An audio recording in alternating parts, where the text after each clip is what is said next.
ఓం నమః శివాయ శ్రీమాత్రే నమః. మిత్రులకి శ్రేయభిలాషులకి అలాగే నన్ను ఇంతగా ఆదరిస్తున్న యూట్యూబ్ ప్రేక్షకులందరికీ కూడా పేరు పేరు ధన్యవాదాలు.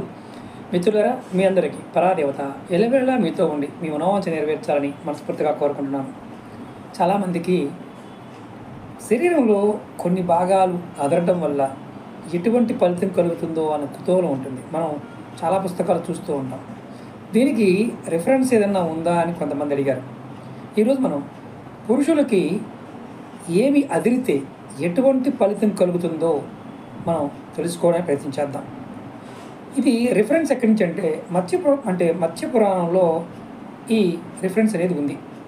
అంటే సప్తకల్పంలో శ్రీ మహావిష్ణువు మనువుకి బోధించిన మత్స్య పురాణం ప్రకారం పురుషులకి కుడి భాగంలో అంటే కుడివైపు భాగంలో వెన్ను ప్రాంతంలో అదిరితే శుభం.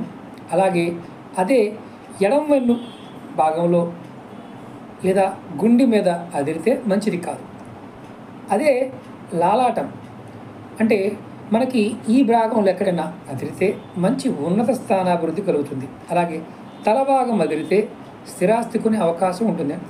ఈ మొత్తం తల భాగంలో అది ఎడం పక్కన కుడి పక్కన అవసరం లేదు, తల భాగంలో అదిరితే. అలాగే కనుబొమ్మలు, ఈ కనుబొమ్మలు అదిరితే లక్ష్మీనారాయణుల కటాక్షం కలుగుతుంది.